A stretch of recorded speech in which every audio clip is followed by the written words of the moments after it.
साथियों, स्वागत है आप सभी का अपने परिवार फ्यूचर मेकर क्लासेस में। तो आज हम हिंदी की वर्णमाला का पार्ट 4 लेकर आ गए हैं। पार्ट 3 अपलोडेड है, आप देख सकते हैं जाके। और जो रेगुलर क्लास ले रहे हैं उनको सैल्यूट, क्योंकि आप हर रोज एक एक कदम बढ़ रहे हैं अपनी कामयाबी की तरफ। तो आज हम वर्णमाला के पार्ट 4 पर आ गए हैं। इतने पार्ट सिर्फ वर्णमाला के लिए आ रहे हैं क्योंकि वर्णमाला चैप्टर हिंदी की नींव है, ठीक है।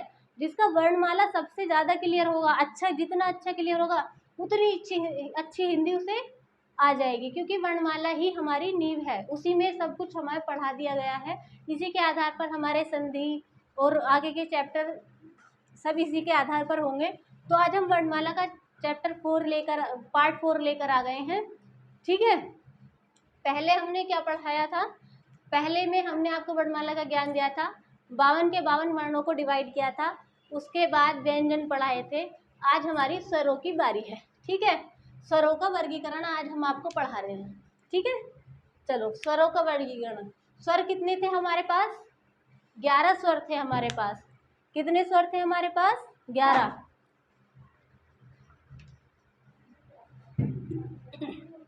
11 स्वर थे। कौन से? ए, आ, ई, बड़ी ई, छोटा ऊ, बड़ा ऊ, ठीक है। छोटा ऊ, बड़ा ऊ, री और ए, आई, ओ और औ। ये क्या है हमारे? 2, 4, 6, 8, 10, 11। ये क्या है हमारे? 11 स्वर हैं, ठीक है। 11 स्वर हैं हमारे। इनको हमने हम इन्हें मात्रा के आधार पर डिवाइड करेंगे, ठीक है। मात्रा के आधार पर डिवाइड करेंगे। मात्रा के आधार पर कैसे डिवाइड करेंगे? मात्रा के आधार पर, मात्रा के आधार पर स्वरों का वर्गीकरण। मात्रा के आधार पर स्वरों का वर्गीकरण, ठीक है। अब मात्रा के आधार पर स्वरों का वर्गीकरण कैसे हुआ है?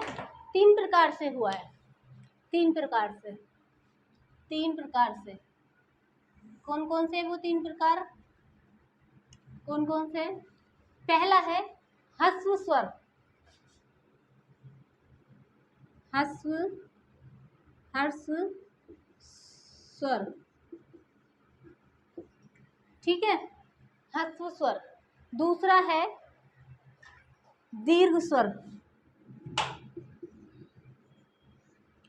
दीर्घ स्वर। दूसरा है दीर्घ स्वर। तीसरा है प्लुत स्वर। प्लुत स्वर। 3 प्रकार के हो गए हमारे स्वर मात्रा के आधार पर। 3 प्रकार से वर्गीकरण किया है, ह्रस्व स्वर, दीर्घ स्वर और प्लुत स्वर, ठीक है। एक बार मेरे साथ रिवाइज करो। ह्रस्व स्वर, दीर्घ स्वर, प्लुत स्वर। मात्रा के आधार पर स्वरों को 3 प्रकार से डिवाइड किया गया है, ह्रस्व स्वर, दीर्घ स्वर, प्लुत स्वर, ठीक है। अब देखो, ह्रस्व स्वर के उस पे 4 स्वर हैं जो हमारे ह्रस्व स्वर में रखे गए हैं। ह्रस्व स्वर वाले पार्ट में 4 हमारे स्वर रखे गए हैं। ए,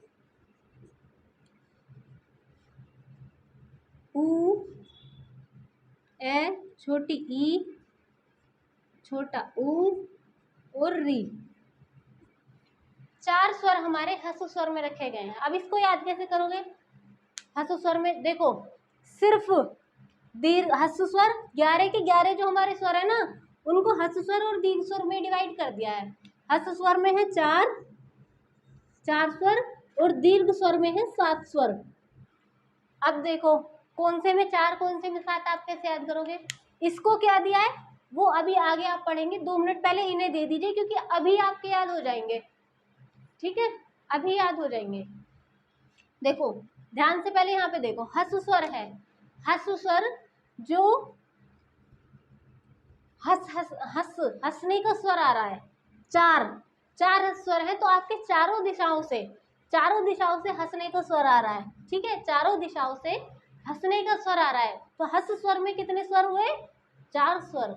हस स्वर में 4 स्वर हुए। ठीक है, कौन से? ए, छोटी, जितने भी छोटे स्वर हैं, ए, ई, ऊ और री। ठीक है, तीनों तो छोटे छोटे, और री आ गया इनके साथ में। ठीक है, अब ये कैसे याद करोगे? हमारी इंडिया की लैंग्वेज में ज़्यादा नॉर्थ साइड में, जैसे नॉर्थ ईस्ट में री रा की भाषा होती है। तो जो छोटे होते हैं ना, छोटे, उन्हें कहते हैं है रे, है री, ओए है रे, इधर को आ, ऐसे बोलते हैं। तो री छोटे वालों के साथ में लगता है हमेशा। ठीक है, हंस स्वर में री छोटे वालों के साथ आ गया, चारों दिशाओं से हंसने की आवाज़ आई, छोटे छोटे थे, उनके साथ री लग गया। ठीक है, याद हो गया बिल्कुल, अब भूलने नहीं चाहिए। बाकी के 7 बचे वो दीर्घ स्वर में आ गए। प्लुत में क्या आएगा वो भी बता देंगे, प्लुत तो 1 सेकंड में याद हो जाएगा आपको। ठीक है, हस स्वर भी याद हो गए, दीर्घ स्वर भी याद हो गए।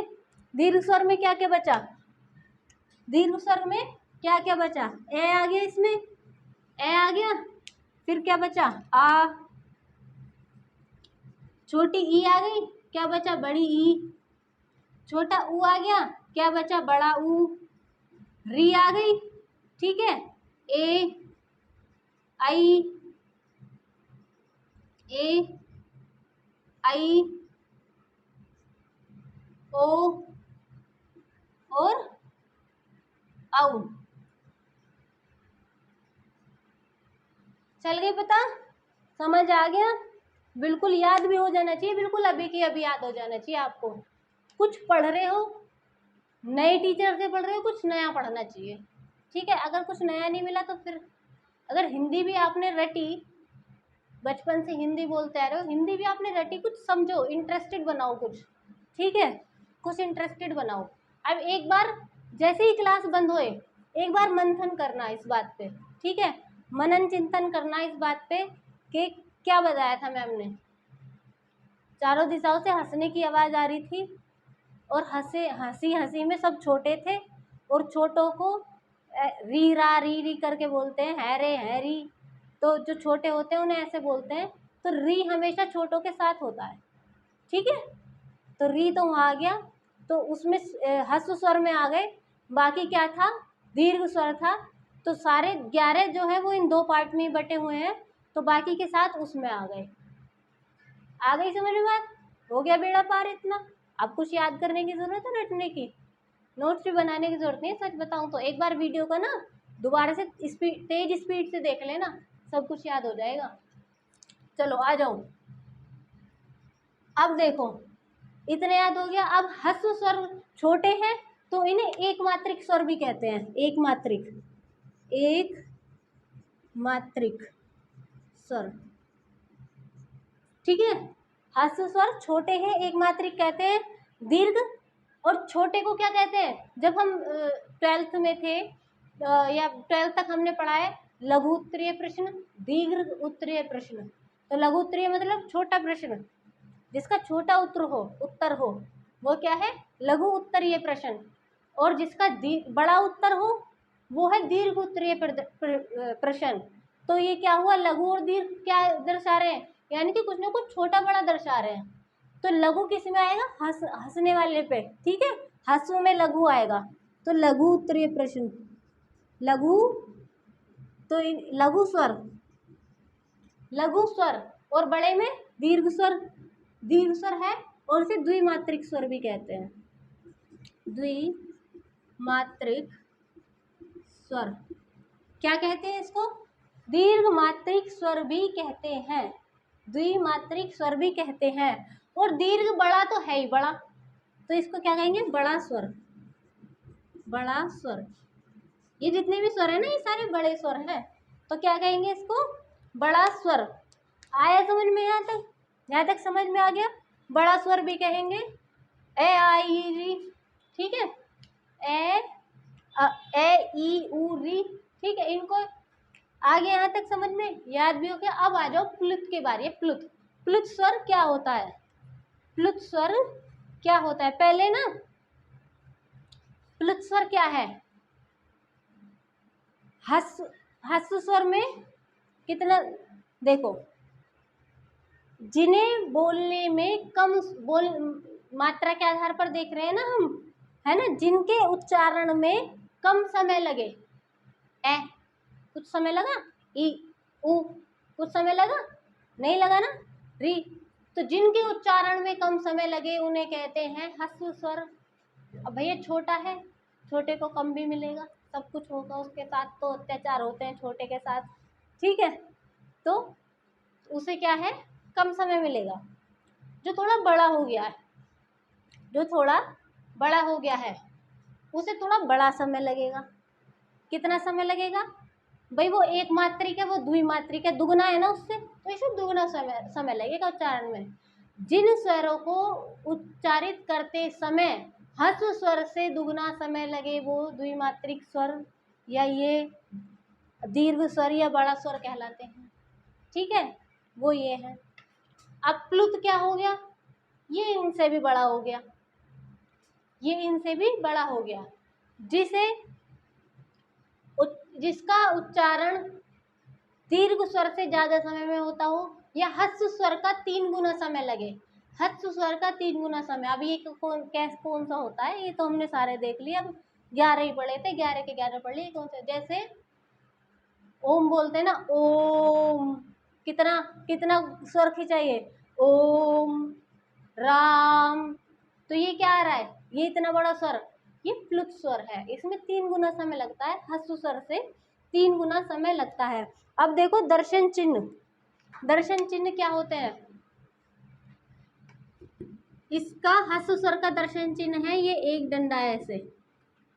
ये जब आप छंद पढ़ेंगे ना, छंद में आपको इसी का यूज है, दर्शन चिन्ह का, इसलिए मैंने आपको स्टार्टिंग में बता दिया था कि वर्णमाला को बहुत अच्छा है समझ में। क्या था ये?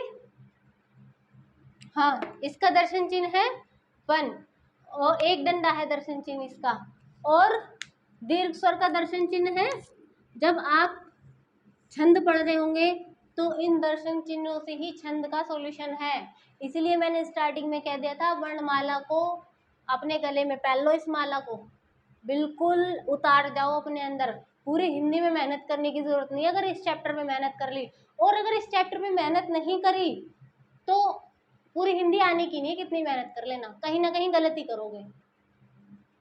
रट लिया, रटा हुआ आ गया, वही एग्जाम्पल आ गए तो बल्ले बल्ले, रट लिया रटा हुए वो एग्जाम्पल नहीं आए तो फिर अगली साल तैयारी, नेक्स्ट भर्ती में, साल भी पता नहीं अगली साल आएगी नहीं आएगी, नेक्स्ट भर्ती में तैयारी, ठीक है। तो इसलिए इस चैप्टर को ध्यान से पढ़ लो। ह्रस्व स्वर का जो है वो एक सीधी डंडी है, और दीर्घ स्वर का दर्शन चिन्ह एस से है, एस, ठीक है, क्योंकि द्विमात्रिक है, जिसमें 2 मात्रा होती है उसे एस से दर्शाते हैं, तो हम समझ जाते हैं इसमें 2 मात्रा लगी हुई है। आगे बात समझ में। अब आ जाओ प्लुत स्वर के एग्जाम्पल पे, जैसे राम, ओम, राम, ये है, तो कैसे लिखते हैं इसको? जैसे हमने ओम देखा है कहीं लिखा हुआ, ओम ज्यादा देखते हैं तो इसके बीच में ऐसे लगा रहता है, ठीक है, तो इसका क्या है? ये प्लुत स्वर आ रहा है इसके बीच में, इसे खींच के बोलेंगे, किससे? लघु स्वर से 3 गुना समय। जैसे इसका दुगुना समय, जैसे हमने बोला आम, आम, इसमें क्या आ रहा है? दीर्घ स्वर आ रहा है, और जब हम बोलेंगे राम, हो गया ना, खिंच गया ना, 3 गुना समय हो गया, तो ये क्या हो गया? प्लुत स्वर हो गया, ओम राम, ठीक है, ये प्लुत स्वर हो गया। ओके, आई यहाँ तक समझ में? अब कुछ रटने वाली बात नहीं बची है। 11 स्वर थे, 11 के 11 जो है वो 2 में ही बट गए, ह्रस्व में, दीर्घ में प्लुत स्वर आ गया नया, ठीक है। वो इन्हीं एग्जाम्पलों में आपसे पूछ लेता है ये वाला एस एस जैसा साइन देके कि ये कौन सा स्वर है, इसमें किस स्वर का यूज हुआ है, तो आपको ये दे देगा ह्रस्व स्वर, प्लुत स्वर, दीर्घ स्वर, प्लुत स्वर, और एक इनमें से दे देगा एक मात्रिक, लघु या दीर्घ और द्विमात्रिक, इस तरीके का देगा, तो आपको क्या लगाना है? प्लुत स्वर। क्लियर? चलो अपने नोट्स कभी भी रामायण की तरह मत लिखा करो। नोट्स हमेशा पॉइंट टू पॉइंट बनाओ। नोट्स हमेशा पॉइंट टू पॉइंट बनाओ। पॉइंट टू पॉइंट नोट्स बनाओगे, याद करने में आसानी रहेगी, रिवाइज करने का मन करेगा। और जब इतनी मोटी कॉपी बना लोगे ना, बिल्कुल भी नहीं पढ़ी जाने की। बस इतनी पतली कॉपी होनी चाहिए नोट्स की, एक पेज पे हमारा पूरा चैप्टर रिवाइज, ऐसी कॉपी होनी चाहिए। और जैसे वर्णमाला जैसे बड़े चैप्टर हैं, ज़्यादा लिखना पड़ रहा है, तो बस 2-3-2-2.5 पेज बस इनफ। ठीक है, एक तरफ डालो स्वर और उसमें सारी कहानी लिख डालो स्वर की, एक तरफ डालो व्यंजन, सारी कहानी। स्वर व्यंजन से अलग कुछ है ही नहीं पूरे वर्णमाला में, स्वर व्यंजन पूरी कहानी लिख डालो। ठीक है, कुछ चीज़ें अलग से नोट कराई जा रही हैं, उन्हें लिख लो अलग पेज पे। आ गई बात समझ में? ज़्यादा रामायण अगर आप लिखोगे तो रामायण बाद में आपको ही दुख देगी। ठीक है, चलो यहाँ तक हो गया। मैंने आपसे लास्ट क्लास में एक क्वेश्चन पूछा था,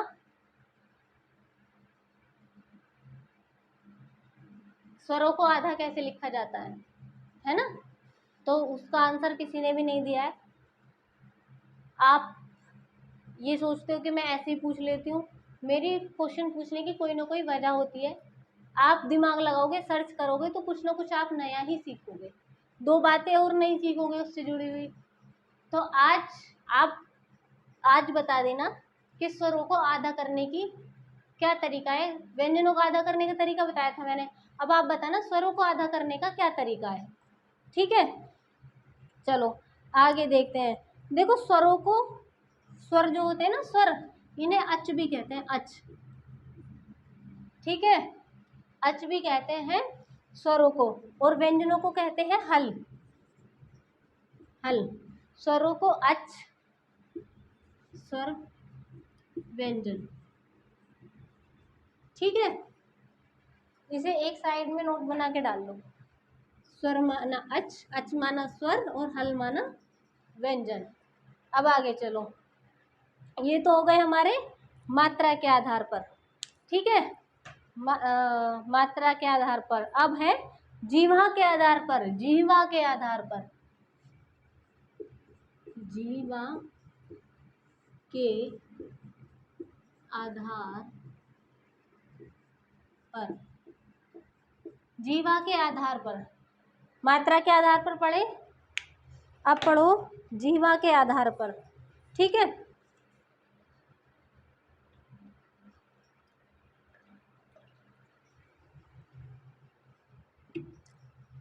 मतलब जीव के आधार पर, जीवा के आधार पर मतलब जीव के आधार पर। चलो, जीव के आधार पर ही भी 3 प्रकार से बांटा गया है। जीव के आधार पर भी 3 प्रकार से बांटा गया है। जीव के आधार पर भी 3 प्रकार से बांटा गया है। पहला क्या है? अग्र स्वर, अग्र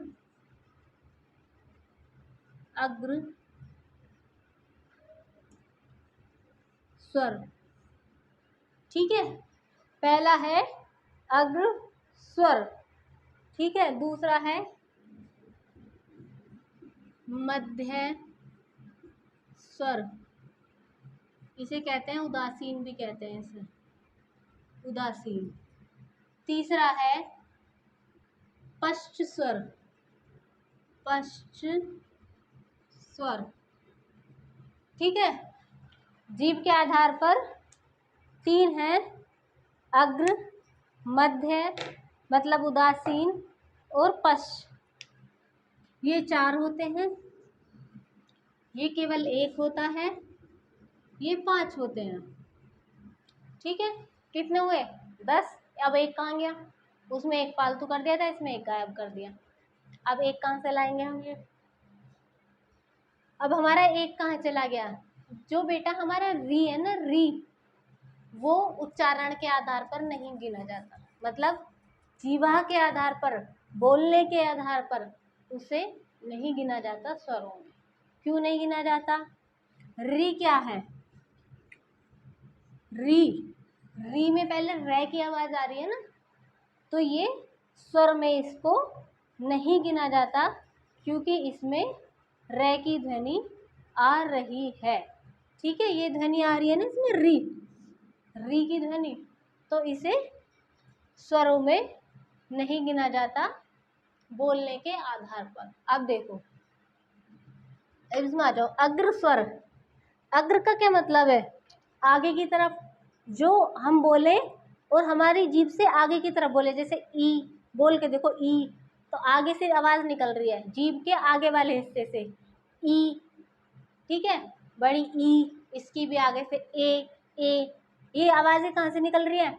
आगे से निकल रही हैं। तो जो ये हमारे चार हैं, ये कौन से हैं?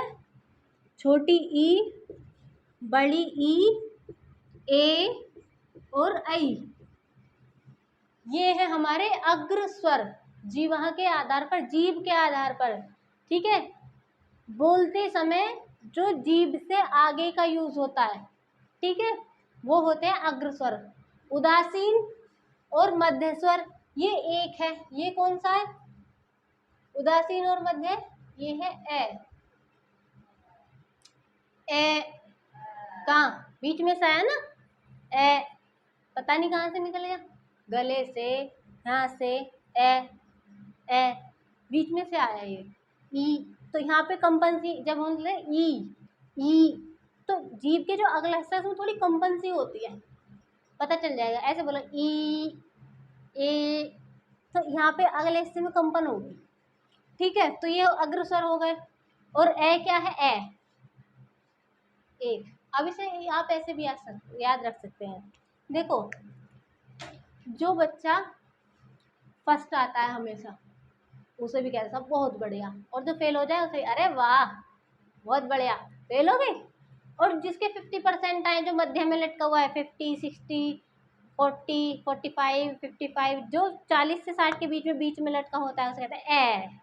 50% भी कुछ परसेंट है ए, तो क्या है, मध्य में लटका है बेचारा, उसे सब बात बनाना है।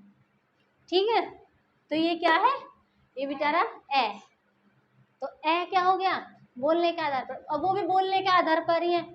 अब वो 50% वाले बच्चे ने कितनी मेहनत करी होगी जो वो 50% तक पहुंचा है ना भाई। फर्स्ट जो आ रहे हैं वो तो है ही मेहनती, वो तो हर बार मेहनत करते हैं।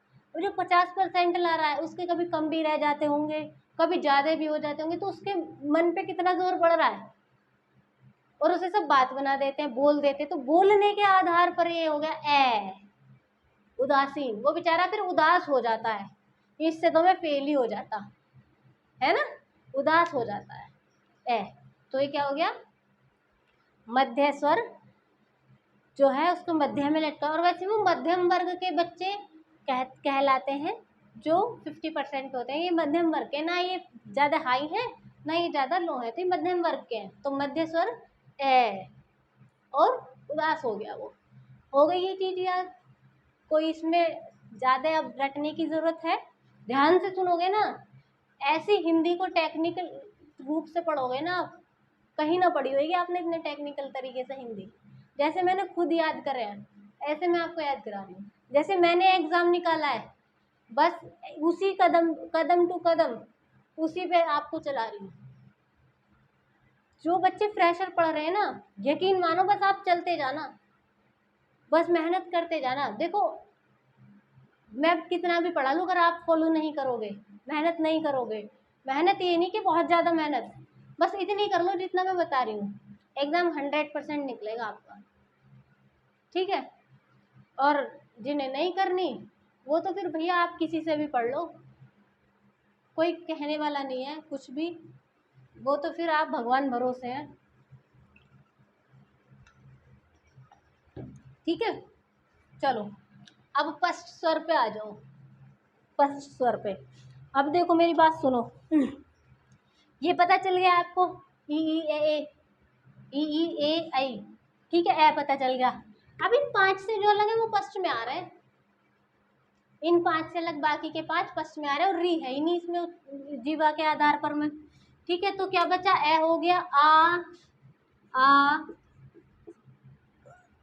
छोटी ई, बड़ी ई, ऊ, छोटा ऊ, बड़ा ऊ, री है नहीं, ए है हो गया, आई हो गया, ओ और औ। ये हो गए हमारे फर्स्ट स्वर। ये कहाँ से आ रही है? इनकी जीभ के पिछले हिस्से से उच्चारित होते हैं। ये स्वर जीभ के पिछले हिस्से से उच्चारित होते हैं। ठीक है, ये स्वर जीभ के पिछले हिस्से से उच्चारित होते हैं। ये जीभ के पिछले हिस्से से उच्चारित होते हैं।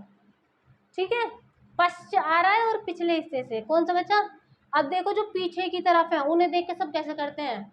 जो पीछे रह गया आ, ठीक है, और जो पीछे रह गया वो भी करेगा ऊ। मैं कितना पीछे हूँ, ये भी पीछे है। ठीक है, ओ कहाँ रह गया? ओ, ये भी पीछे रह गए। और औ, वो कह रहा भी आऊं, औ। ठीक है, ये सब पीछे रह रहे हैं बेचारे, इसलिए इनकी ऐसी आवाज निकल रही है। कह रहा आ, मैं कैसे पीछे रह गया। एक कह रहा ऊ, मैं कितनी पीछे हूँ। ठीक है, एक कह रहा ओ, कहाँ जा रहा है? इधर आ जा, इधर, वहां पीछे कहाँ है? आगे आ जा। ठीक है, एक औ। तो ये सब पीछे है। तो जीभ के पिछले हिस्से से आवाज आ रही है इनकी। हो गई याद? और कुछ? बिल्कुल एकदम बेहतरीन तरीके से, टेक्निकल तरीके से पढ़ते जाओ।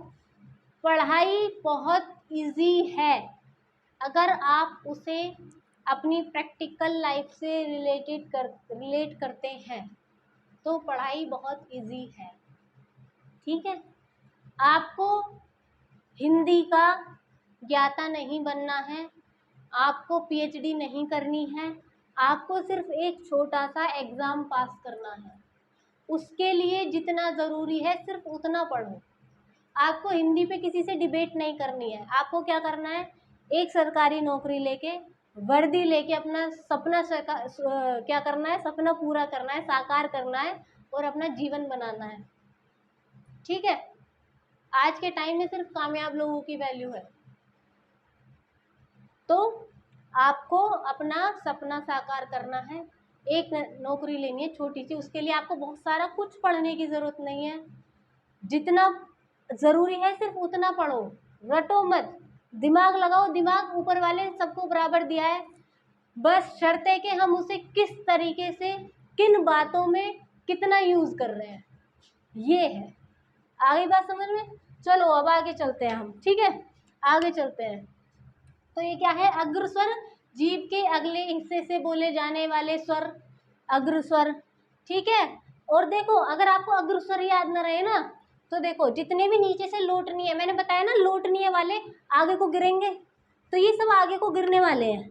ये आगे को गिरने वाला है, ये भी आगे को, ये सब लोटनीय है। लोटनीय आगे को गिरते हैं। जितने भी लोटनीय स्वर है, देखो बाकी किसी में लोटनीय स्वर नहीं है। ऊ और औ को छोड़ के तो पीछे रह गए ऊ, ऊ, ये सब पीछे रह गए। तो लोटनीय स्वर ये है। लोटनीय स्वर आगे की तरफ लौट रहे हैं तो अग्रस्वर। ए, जो मध्यम वर्गीय बच्चा है उसे देख के सकते ए, ये भी कोई नंबर है, तो ये आ गया अग्रस्वर में। और पश्च स्वर जो पीछे रह गए। आगे की बात समझ में? ठीक है, क्लास जिसे भी बढ़िया लग रही है वो लाइक जरूर कर दे, कमेंट करे पहले, सबसे पहले, और जल्दी से सब्सक्राइबर्स बढ़वा दो।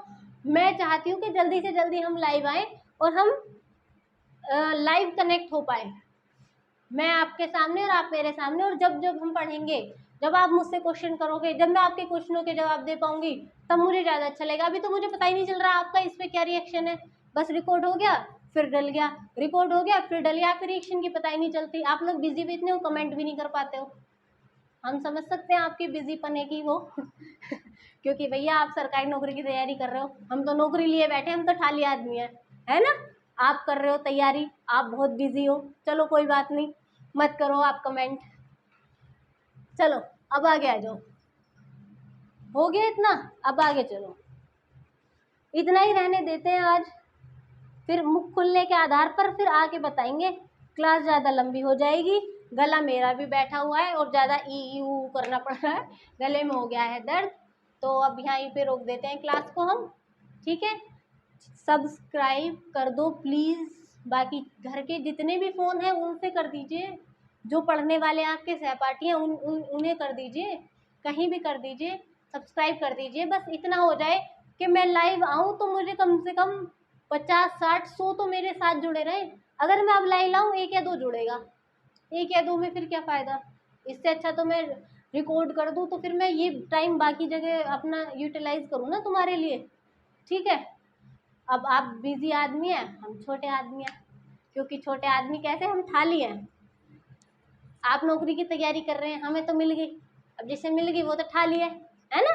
आप बहुत बिजी हो तो आपको कमेंट तो होती नहीं है आपसे, क्लास देखी बस पटक दिया, पता नहीं लाइक भी किया है नहीं किया, पटक दिया, ठीक है। बेल आइकन तैयार कर लो अपना क्योंकि जब भी नोटिफिकेशन आएगा तुरंत क्लास ले लो, तुरंत क्लास ले लो, ठीक है। क्योंकि जब क्लास अपलोडेड हो जाती है, बहुत सारे बच्चे देख लेते हैं, उसके बाद फिर इतने बच्चों ने देख ली। लेकिन जब नई नई आती है, अभी क्लास आई है, अभी क्या है देखते हैं हम, तो जब ज़्यादा इंटरेस्ट आता है। तो जल्दी से थैंक यू आपका, जल्दी से सब्सक्राइब कराओ, लाइक कराओ और कमेंट्स जरूर करें कैसी आपको क्लास लग रही है। मेरी इतनी मेहनत का कुछ फल है भी या नहीं, या वैसे ही मेरा गला इतना वो हो रहा है, ठीक है। तो ज़रूर बताएं। Thank you.